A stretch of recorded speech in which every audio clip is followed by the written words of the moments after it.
This is NDTV and you're watching NDTV Prime in association with Micromax. Nothing like anything.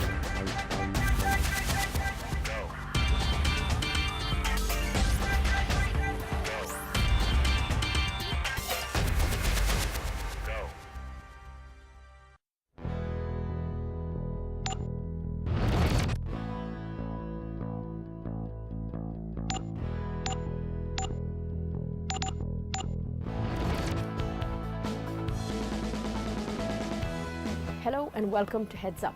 Today on the show, we're looking at the art of writing and are going to introduce you to two young writers, Simar in Delhi and Suzanne in Bangalore, both of whom have recently made the transition from student to published author.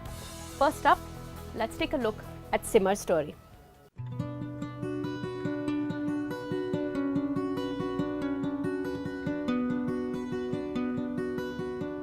Ruskin Bond once said, "All glory comes from daring to begin."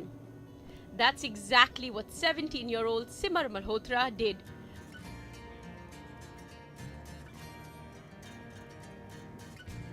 Bursting into literary circles and bookstores across the country with her debut novel, There Is a Tide.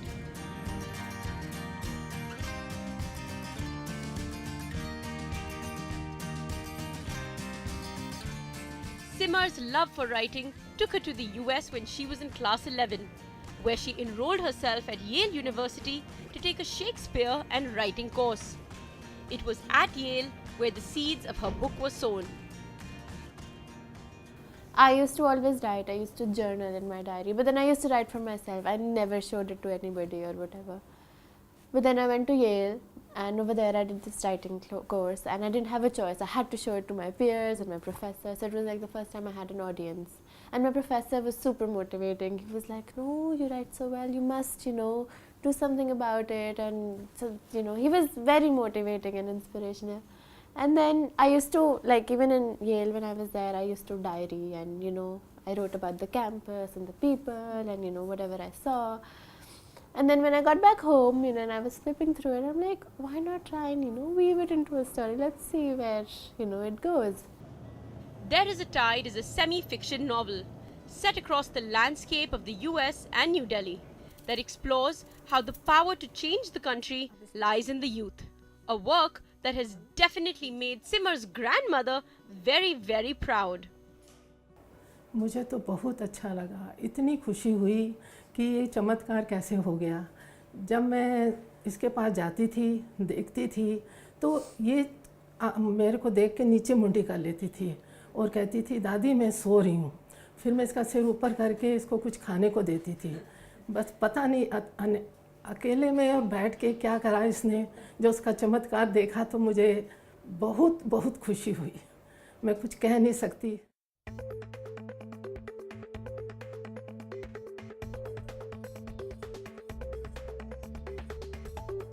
Being in class 11 is difficult, juggling homework, assignments and studying, especially if you're doing the rigorous IB program. So how did Simar manage it? Like in school, I got a lot of support because I'm in a hostel and we're not allowed, we have lights out and stuff like that, so you're not supposed to be working very late at night because otherwise you'll sleep off in school. So, but then my wardens, they were, I told one of my wardens that, I think I'm working on something and I'm going to need more time. So she was very supportive. She was like, of course, you can write in this room, which is free.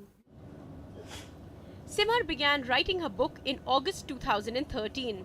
By March, she felt that she had a story in place and told her parents that she had been writing what she thought was her first book. We were quite in for a surprise. Like, it was quite surprising for us because we knew that she was very fond of reading and she used to write small journals, but we never thought that she would write a book, And one day she came to us that she came to my wife and said that I finished writing 60 pages, so what should I do now? So we were quite surprised, and we said, yeah, why don't you come back to Delhi and we want to talk to you, what are you up to? She would start at 12 o'clock in the night, and till 5 o'clock in the morning she would continue writing. And at 5 a.m. She would send a message to Mama, I'm sleeping now, 5 a.m. So we would get a message in the morning that she slept at 5 a.m., you know. So that's how she finished it. Influenced by author Meg Cabot, Simar tells us that she motivated herself by telling herself to just be brave, something she remembers her favorite author also once said. This one time somebody told me that either you can write or you can't write, you know, there is no midway. If you are able to write, then you can write, and if you can't write, then you can't write, you can't be a writer. But I think if you practice, you can be a good writer. You can. No, because there was a time that I used to hate the stuff that I used to write, and that was one of the key reasons why I thought that, oh, no, I'm not going to show it to anybody. But I think practice can make perfect. And not that I'm perfect, but just, you know, it can, yeah, you get what I'm saying, right? Yeah. Simar promises to continue writing in the future and hopes one day to be an animal rights activist. Until then, watch this space.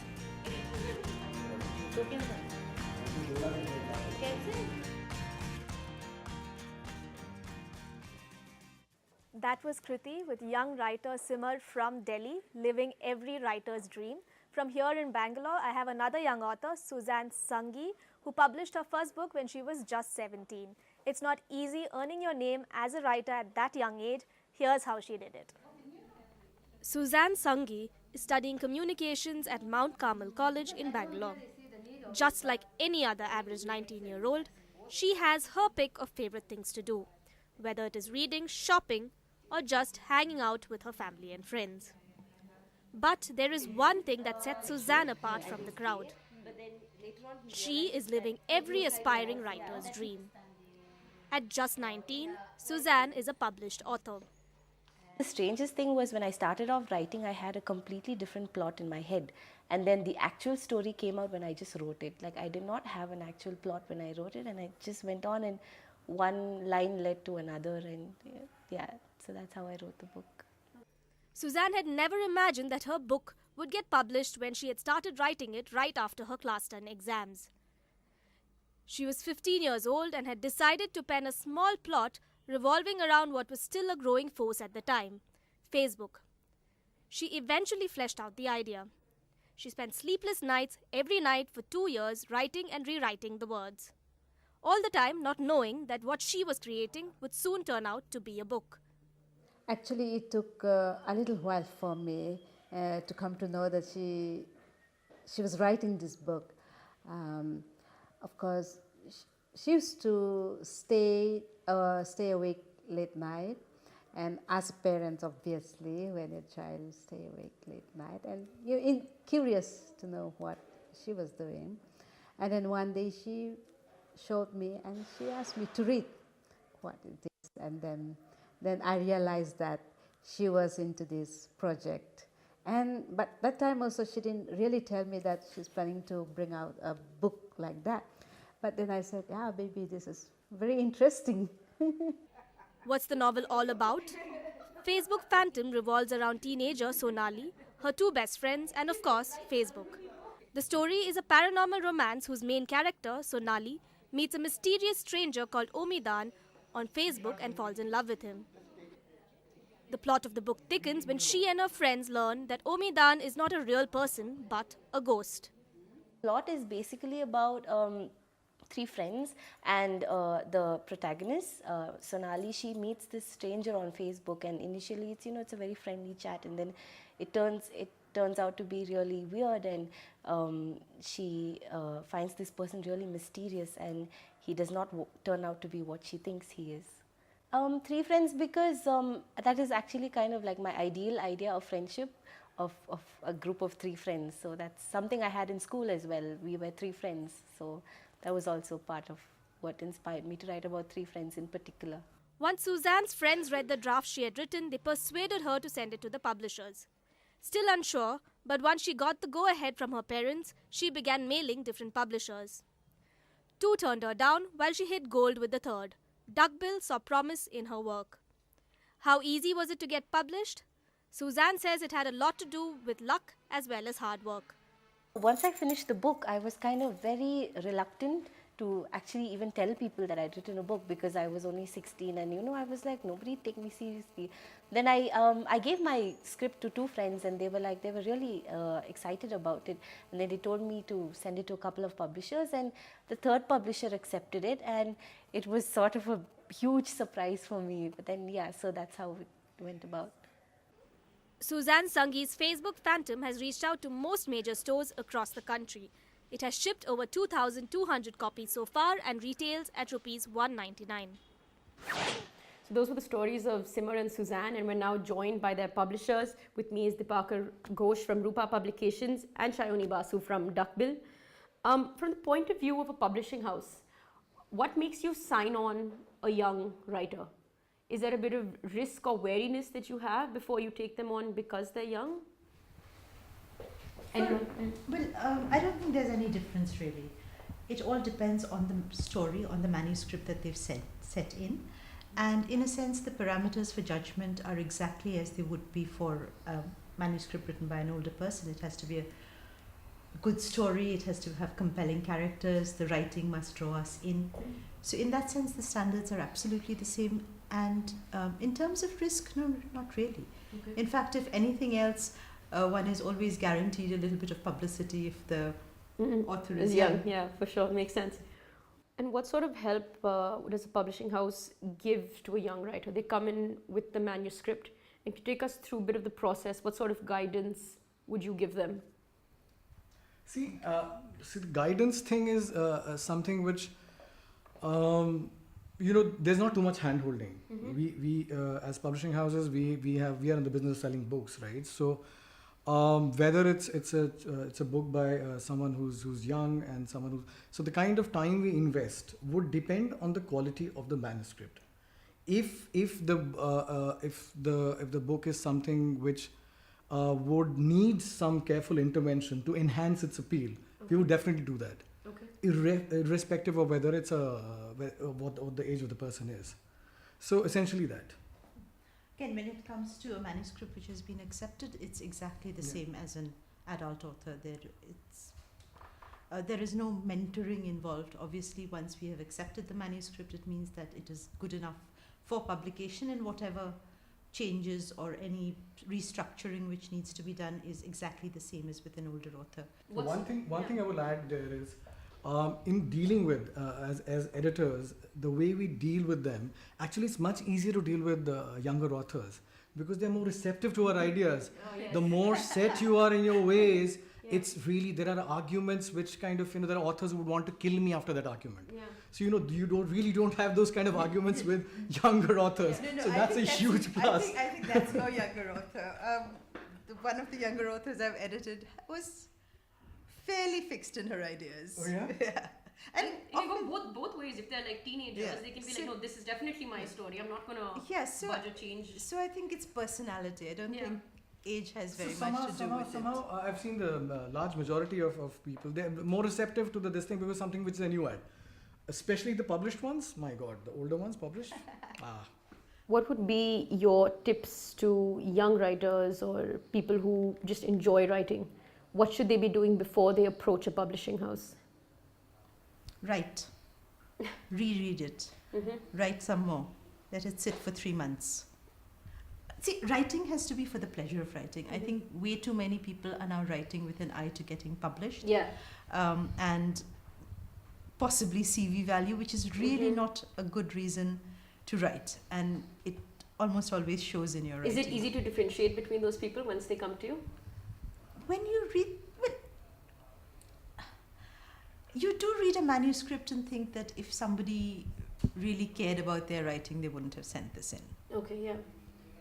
So I don't think even the greatest writers get it right at first attempt. And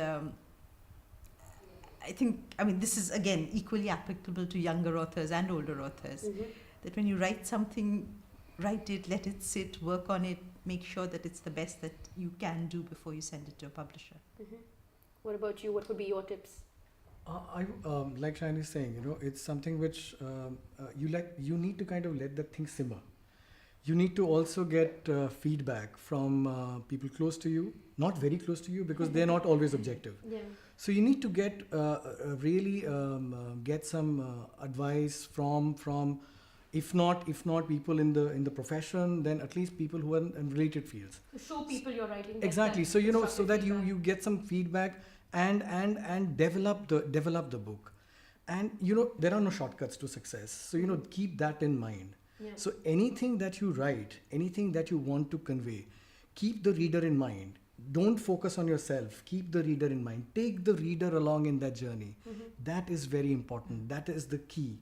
If you try and tell your story from your perspective without thinking of the reader, you're going to lose the reader. The publisher is going to likely reject it. So you should keep the reader in mind. Make it interesting. Why should a reader read your book? Because there are thousands of books getting published every single month. So why should anyone pick up your book? Unless you have an interesting story to tell. And be individual. Don't try and copy someone else. And because don't try and pull a fast one on publishers. They will figure it out. Yeah. If you have okay, fine. So getting inspired by someone is fine, but don't try and plagiarize, because that is something which publishers will not tolerate. Yeah. So try and be creative, be original. So whatever you come up with, let that be let that be how you're getting judged. So I think essentially that. I think one of the big advantages which younger writers tend to have is great intensity of emotion. Now, it's from something you said, that the intensity of emotion needs to then be channelized in a proper way. You need a certain amount of detachment for a good story to happen. So if a younger author can balance that intensity with structuring and plot, then I think you have the makings of a very successful book. Okay. I think those are some valuable tips from Simar and Suzanne's publishers. Do keep those in mind. We're going to slip into a short break, but don't go away because we have lots more on the other side.